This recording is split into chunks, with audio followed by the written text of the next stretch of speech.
Hello, citizens, and welcome to Histories and Mysteries Redux Exodus Part 8, where we talk about alternative Exodus theories. What is Redux? I've taken a lot of the classes that I've taught at the church in the Histories and Mysteries series, and I'm rerunning them here on the web, so to speak, and they're modified from their original content. Tried to shorten them down, better for the online environment. And in this case, for Exodus, there are 9. That is 9, yes, 9 classes. This is number 8 of 9. So let's pretend that we're in the classroom. Grab your caffeinated beverage of choice. You're probably going to need it. Pretend it's Woody's Fair Trade Blend. That's pretty good Joe. Take a seat in the back of the classroom in good Presbyterian fashion. Look to the whiteboard for the terrible dumb joke. And in this case, it's on the left, well, if you're in class, but online, it's at the bottom of the page. And, okay, yeah, that's really bad. Okay, this is a Christian education event, so we have to have a passage for the day. So this is from Hebrews chapter 3, verses 16 through 19. Now, who were they who heard and yet were rebellious? Was it not all those who left Egypt under the leadership of Moses? But with whom was he angry 40 years? Was it not those who sinned, whose bodies fell in the wilderness? And to whom did he swear that they would not enter his rest, if not to those who were disobedient? So we see that they were unable to enter because of unbelief. As always, we have a much dreaded agenda for the class. We're going to go through the opening prayer, the typical caveats and disclaimers that we've gone through on almost every other class I've taught here, and then on to the main issue, alternative theories of the Exodus. So the opening prayer, if you know it, say it with me. Dear Lord, even though Bill is teaching us, may we please learn something of value. Amen. Okay, keep in mind that the goofball teaching this class is just a geologist and only knows dirt, rocks, and water. All other information is suspect. You have been duly warned. Much to the dismay of the entire audience, there will be some geology in this presentation. Sorry about that. The main sources that we're using for this series of classes are The Miracles of the Exodus by Colin J. Humphreys, The Parting of the Sea by Barbara Silverson. For basic Egyptian history, I refer you to Bob Breyer's The Great Course, The History of Ancient Egypt. It's 26 episodes long. It's great. And when I start referring to stuff about the new chronology, that's from David Rohl. Listed here are his books and the videos that you can watch either on YouTube or your streaming service of preference. Finally, for the purposes of this class, especially this class today, when I'm talking about traditional history, I'm talking about history or an understanding of history based on religious texts or religious tradition. If I'm talking about conventional history or conventional concepts, I'm talking about based on current academic understanding or consensus. So think of one as being biblical based and the other based on conventional history and science and archaeology. And this is lastly the greatly feared schedule. We've gone through 7 classes. This is the 8th, Was There No Exodus, and other various theories. And now on to the show. And again, remember, at least for my classes, are definitions between traditional and conventional, because it's going to have an impact on the conversations that we're going to be having today. So the traditional theory is that the Exodus occurred exactly as described in the Hebrew Testament. And so if you base your dates on the Bible, for example, the traditional Usher chronology, then the Exodus occurred in 1446 BC, and Ramses II was the Pharaoh of the Exodus. That is the traditional theory. Now, folks slightly alter this traditional theory to make it better match archaeology and history as we understand it. And so the slightly altered traditional theory is that the Exodus occurred exactly as described in the Hebrew Testament, that the dates in the Bible are correct, but instead of Ramses II being the Pharaoh, it's Tutmosis III was the Pharaoh of the Exodus. Or if you want to make it work a little better, try to even more better fit archaeology and history, then we have another slightly altered traditional theory. The Exodus occurred exactly as described in the Hebrew Testament, and Ramses II was the Pharaoh. However, that the dates based off of biblical dates are wrong or misinterpreted, and that the actual date of the Exodus was in 1250 BC during the reign of Ramses II. Then there's the Thera eruption-based theory. This is rooted in the fact that many of the 10 plagues and other miracles associated with the Exodus can be explained, at least in part, by a volcanic eruption, and the supervolcano in Santorini, the Thera eruption that occurred, is the biggest volcanic boom around. And so folks will often start looking at the Mount Thera or the Thera eruption to explain aspects of the Exodus. Thera is one of the largest eruptions that have occurred in the last 5,000 years. It was a big, big explosion, and it blew up almost all of the island of Santorini. Okay, we discussed about this in previous presentations in the Histories and Mysteries. The Thera eruption, or the island of Santorini, what is now modern Santorini, just blew up and probably caused the decline of the Minoan civilizations around Crete. The Thera eruption date is a little bit controversial. Archaeologists would prefer a date around 1500 BC based on pottery shard evidence. Geoscientists, earth scientists, geologists would argue that it's somewhere between 1690 and 1628 BC based on radioisotope data, carbon dating, things along that line, with the weight of evidence being towards the lesser of those BC dates.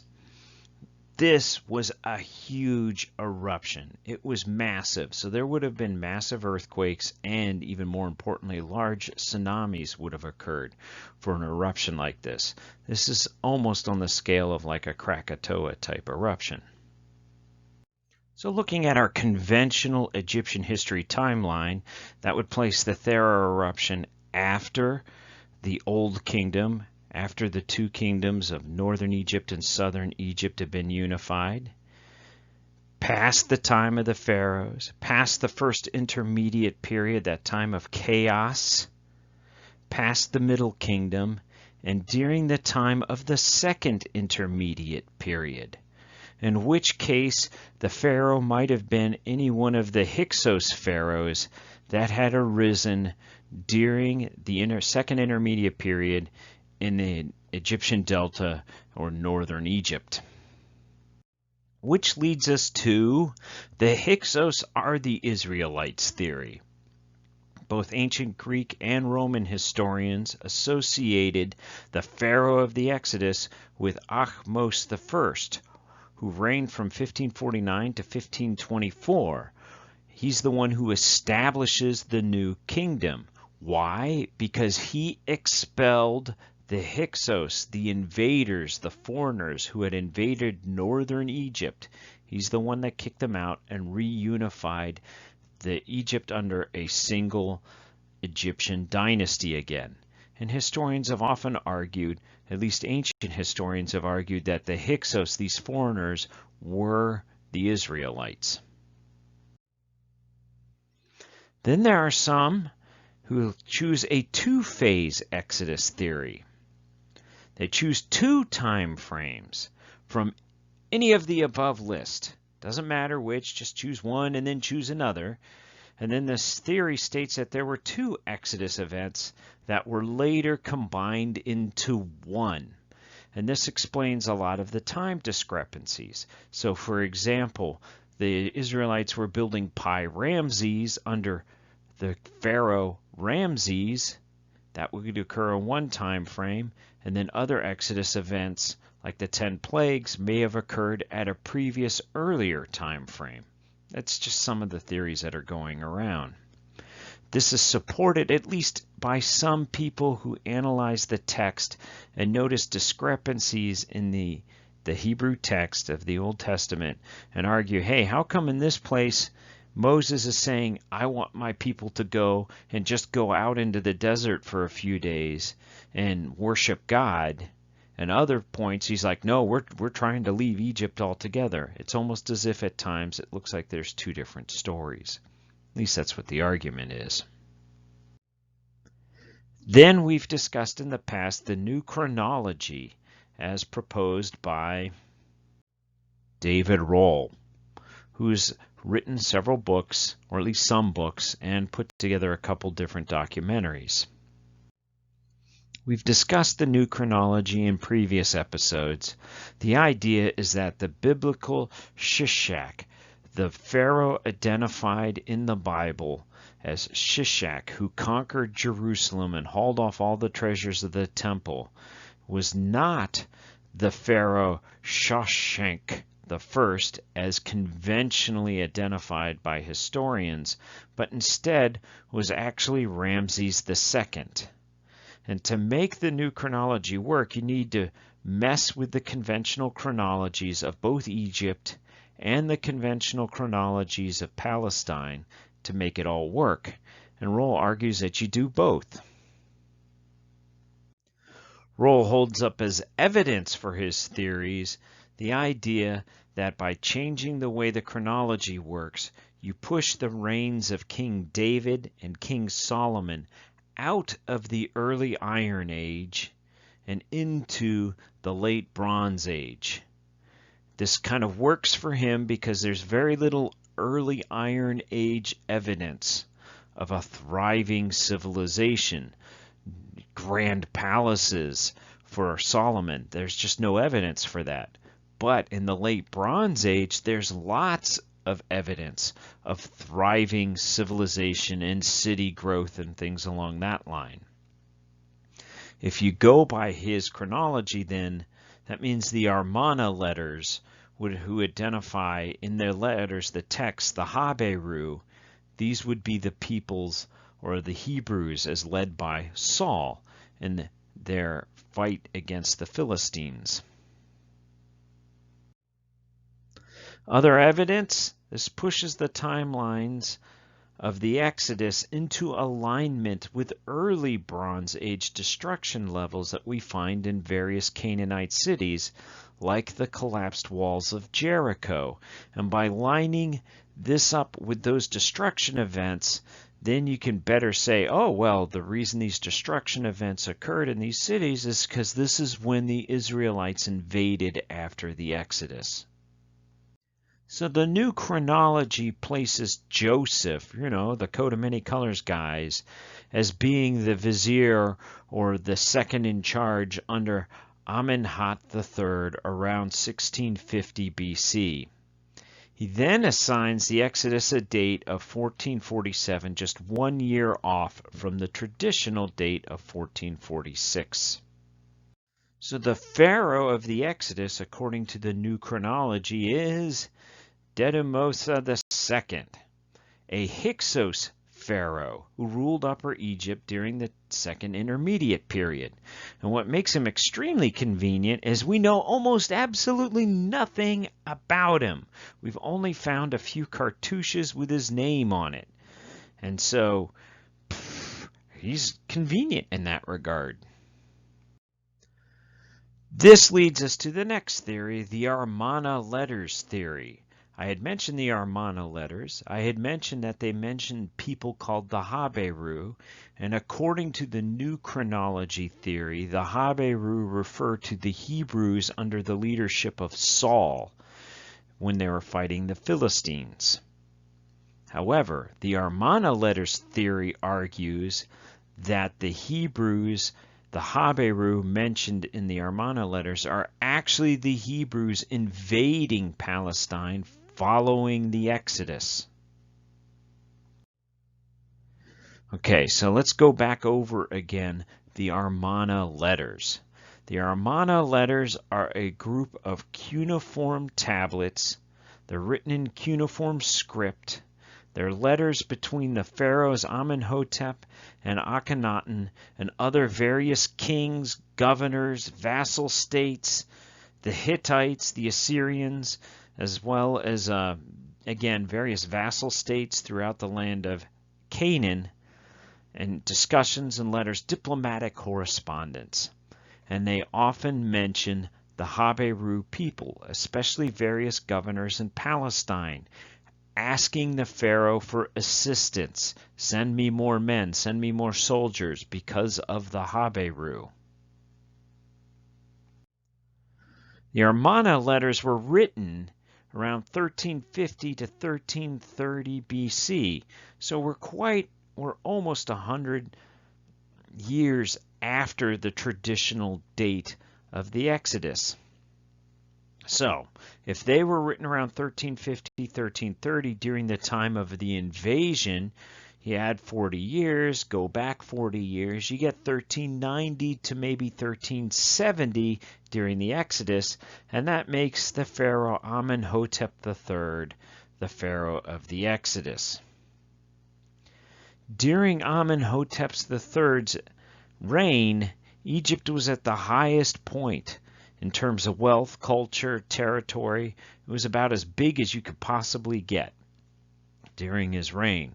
And so in that sense, it doesn't work real well as a theory. But that leads us to another theory. Amenhotep III's son changed his name from Amenhotep IV to Akhenaten. It became one of Egypt's most interesting pharaohs. Why? Because Akhenaten rejected Egyptian traditional religion and embraced an actual form of monotheism that worshipped a single sun god called Aten, hence the name of his name change, Akhenaten. He built a whole new capital out in the desert called Amarna, and that's where the letters were found in an archaeological dig that occurred in Amarna. Amarna was built very, very quickly, and it was built mostly out of mud brick with very little straw.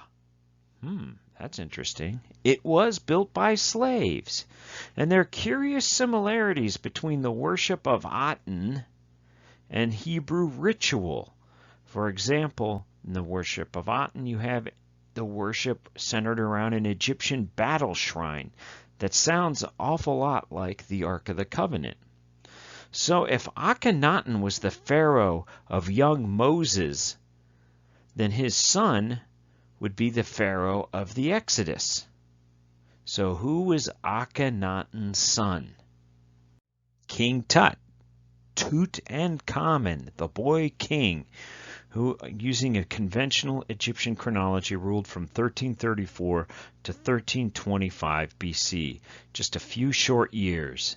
But during that time, there was a massive change in Egyptian religion as the entire country shifted back to the traditional polytheistic religion that preceded King Tut's father.